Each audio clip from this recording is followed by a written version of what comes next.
Betty. Welcome to Camp Hope for Kids, where I have been on staff for the last 10-ish years. This is the year where I am serving and volunteering with my kids. It's really, really fun. I've been sitting on this for about a week, trying to figure out how to talk about it. And I was just reading in Lysa Terkeurst's book, Forgiving What You Can't Forget. And this gave me my launch pad moment for how to proceed talking about this. She talked about forgiveness. Obviously, that's what the book is about. But she said forgiveness isn't just about what's in front of us. Sometimes a bigger part of the journey is uncovering what is informing us from long ago. What's really interesting about this is when I was getting my master's degree back in 2009, I was living in Maui, which was unreal. Highly recommend. And I was going to school online at Liberty University. And I had to fly to Lynchburg, Virginia, for what was called intensives to be able to actually get my master's degree in counseling. I needed to be on property for a certain amount of time. And the first class that I took was about basically like counseling techniques, and we had to practice. And one of my professors was a foster parent. And we were supposed to be sharing, or we did share all of those things in our lives that, she wanted to know our stories basically. And so I had shared, I'm adopted, and I didn't really think there was anything to it. I just shared it. That was a part of my story. And she paused everything, singled me out, and said, I'm a foster parent. I need you to know that you have to deal with the skeletons in your closet before you get this master's degree. And I just kind of looked at her with like deer in headlights. Like, what are you even talking about? She said, you absolutely have skeletons in your closet because of your adoption. And if you don't deal with them, you will harm people in your practice. It floored me because, of course, I was like, what skeletons? What are you talking about? There's nothing, I'm fine. Well, that was the beginning of me realizing I'm actually not fine. And she understood that I was not fine. She knew that there was trauma from that part of my journey that uncovered things that were informing me from long ago that I didn't even know were. So all that to say, she started me coming out of the fog, as adoptees say. Now, back then, I didn't even know what that meant. I'd never heard that term until 3 years ago. She was the one who said, deal with the skeletons in your closet. I needed somebody to slap me across the face with that information to even know that there was something underlying the surface of the things in my body, all that stuff that I've talked about in the past. I did not realize that it was an issue at all. So I get back from this intensive and I decided I've got to find my birth mom, because if I don't, I'm going to harm people. So I decided to do that. So I called California, the Department of Health and Human Services, and got my social worker. Her name was Terry Meeks, and I'm putting her name out there just because she was unbelievable and helpful. And as I was telling her my story, I was like, I'm getting my master's degree, and my professor told me that I was going to have skeletons in my closet if I didn't find my birth mother, and find my history, and if I didn't actually deal with all of this. And I don't even know what she's talking about, but I'm following through because I'm an Enneagram 1, and so I am obedient, and I'm a perfectionist. I do whatever I'm told to do. And she proceeded to say to me, And California is one of the hardest states to get your information. You still can't get your information. We aren't allowed to get our birth certificates. I've already talked about that in a previous live. But she said to me, these were her words: I know the degree that you are getting because mine is similar, and I'm going to send you more information than normal because I know you need to address this. And I was like, okay, great. And then she said, I'm going to redact the information because we have no consent for contact on file, meaning I'm going to black out names. But usually all they send you is 1-page document with non-identifying information. This was a 6-page document, which that's unheard of for somebody in California. And it had a play-by-play of like a summary, like social workers' notes from the times with my birth mother that they were basically communicating with her and helping her and counseling her through the whole process. Sorry, there was poor connection. When I talked to her, my social worker, again, she said, I'm sending this information to you, but I need you to be prepared. Please take some time to journal before you read it because it's gnarly. Those were her words. And I was like, what does that even mean? I don't even know how to prepare for that. So when I journaled, what I journaled about was basically, I have a feeling that my birth mother was potentially a prostitute, a vagabond, somebody who, and I knew nothing, you guys, somebody who, didn't have a home. That's basically what I journaled. I'd have to go back and look exactly what I wrote. That would be interesting to see. We got the packet, and my husband at the time decided he wanted to read through it first while I journaled some more.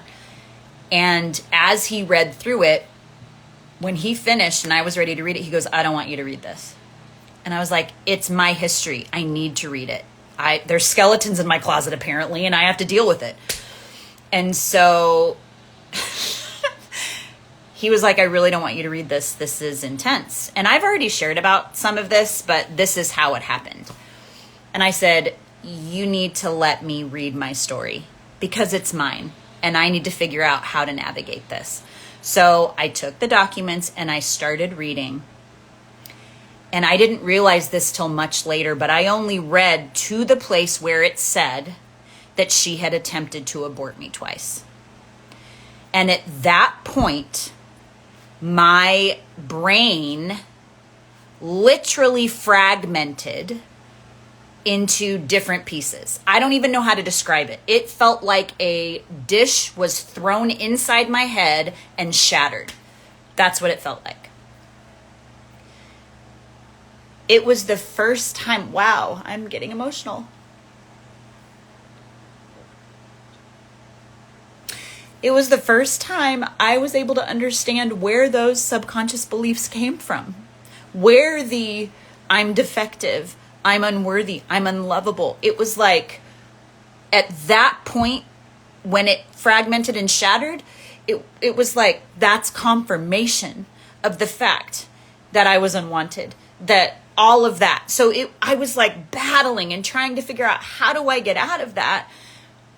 How do I move through all of that? And I remember shutting the door to the office, asking my then husband to leave so that I could have some time to just kind of sit with that information and get to a good place. It shattered me.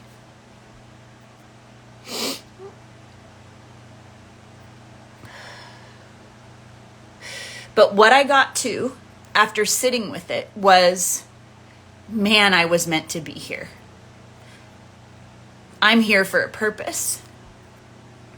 And so I got to figure out what that is. And if you know me, I'm a very hard worker and I will work on myself sometimes to my detriment. And what I mean by that is I'll hide behind the work and I won't connect with you because of my rejection and abandonment issues, which I feel like I'm still healing, but I feel like I'm doing much better in that area.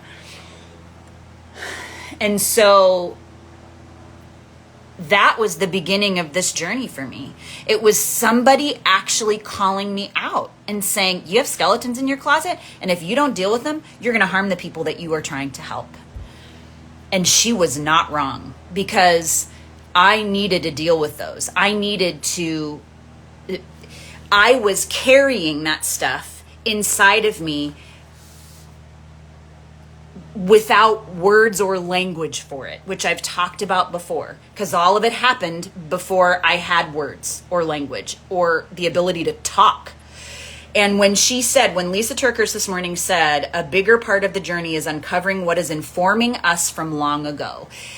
For me, and I really truly do believe all adoptees, there is this underlying primal trauma that informs their present day life. And until they're able to really face it and deal with it, it's going to be something that impacts them and impacts their relationships and shows up in patterns, in their negative patterns in their relationships, of basically fleeing a relationship when someone gets close, or, running towards something. And then as soon as, like a relationship, and as soon as that person runs back or comes back, we run the opposite direction, because we are afraid of rejection. We are afraid of abandonment. So it's I'll leave first before they do. There are really negative patterns and emotions that surface because of what we have experienced as adoptees. And what I have learned is, in order to be able to move through and begin healing, which is an active process, I don't think anybody will ever be healed past tense. We will constantly be healing. But in order to be able to do that, we have to have the awareness. We have to have awareness that something is needing to be uncovered that is informing our lives from long ago. And for adoptees, it's that primal trauma. It's the trauma that we experienced when we were relinquished at birth.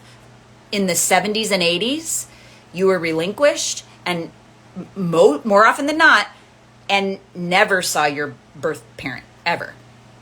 And what's sad about that is from the minute you are born, well, and even before that, because for my situation, when she attempted to abort me twice, there was a subconscious belief that I wasn't wanted, that I was rubbish, that I was supposed to be discarded. Like all of that I carried into my life, pre-verbally. So all that to say, I needed somebody to smack me across the face and say, not physically, you know what I'm saying, and say to me, you've got skeletons in your closet that you need to deal with because of your adoption. And the reason she knew that was because she had foster kids and she saw how much it had harmed them. So I say all of that because I hear a lot from people, well, I'm adopted, but I don't have anything going on under the surface. I would gently challenge that notion, but only when you're ready. I didn't realize that I was ready at the time, but I was obedient. And so I decided to follow through. And what it led to was this whole process of me beginning to heal and me beginning to become aware of what had impacted me, and me begin to face the shame of what I experienced and the guilt that I felt in searching for my birth family. Because, there was so much guilt. So many people would say to me, you need to be grateful for what you had. At least you weren't raised in some craziness. And I'm just like, okay, there's a difference between being grateful for what you have and feeling guilty because you can't go back and understand your history and your culture. Like, and my biology. Like, as soon as I was able to realize what my biology was and see my face reflected in my birth father and my sisters, I didn't understand what that felt like.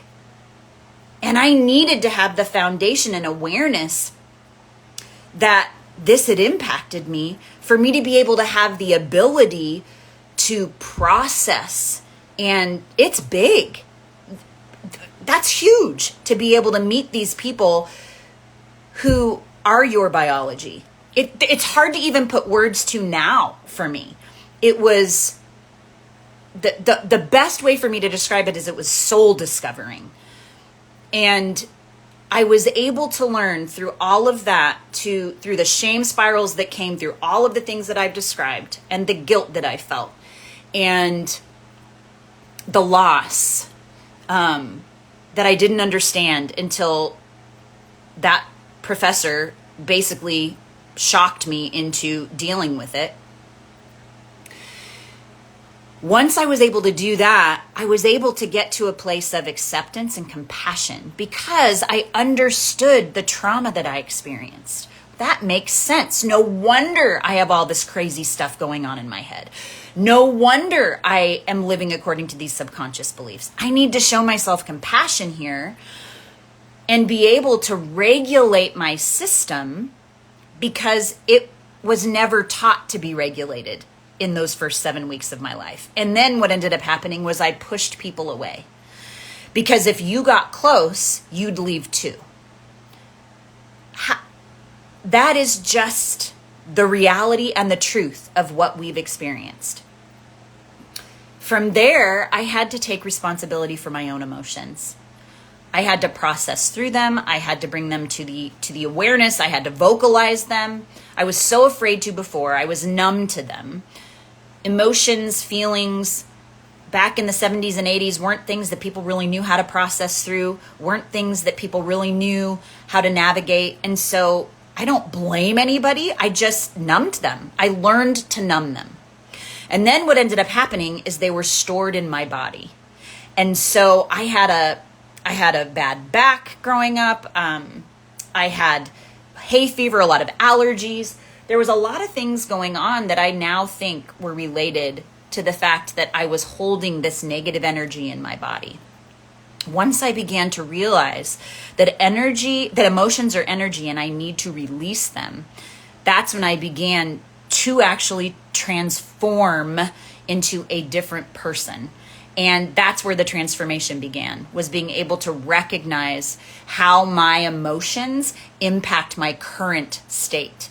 And if I can have the courage to communicate what is going on, and if I can allow God into those experiences and allow him to heal what is going on within me and bring him into all of those things and those around me that are trusted, kind of like I was talking about in my reel a couple of days ago, like the rage that I felt at the fact that she attempted to abort me twice, I needed to express and release from my body that emotion. It was so powerful. And then from there, I was able to find love for myself. I was able to go, I am worthy of love. I was worthy of love all along, but I had to believe it. I had to recognize that interdependence is where it lies. Interdependence, meaning including people in your life, not codependence, which means you enable, you control, you manipulate, you find identity in other people versus within yourself, or independence, which I swung to that pendulum. Like, I got this, I'm fine. I don't want to include anybody in my life because if I include them in my life, then they're going to hurt me anyway. So why would I do that? Well, it's easy for us as adoptees, and everybody can do this, to swing back and forth between codependence and independence. Interdependence is what's healthy. And I was able to find that within my relationship with myself, my relationship to my God, my relationship to myself. Then I was able to have a healthy relationship with others, because two whole individuals are what make a good relationship. I really believed that my husband at the time was going to be what completed me, that if he said everything was okay, I was going to be okay. My belonging does not come from other people. It comes from within me. That shift has made all the difference in my life and has provided so much healing to me. And so that's what I'm offering you through my Self-Paced Reborn program. And I hope, against all hope, that you adoptees who are feeling on the fence or like you don't really know if this is what you need, that you will reach out to me. And I'm here to answer questions. I love having conversations about this. I truly believe that I have found my purpose, that purpose that I was talking about, where that fragmenting felt like my brain was shattered. I'm here for a purpose, and I need to figure out what that purpose is. I feel like I've finally found what that is, and I'm aligned with that. And I'm so, so excited to be able to do what I'm doing and to help adoptees on their journey, because it has been such an amazing transformational experience for me, and I want to share it with others. So please DM me if this resonates with you. I am happy to continue the conversation, and I hope you have a wonderful weekend. Thanks for hanging out with me today.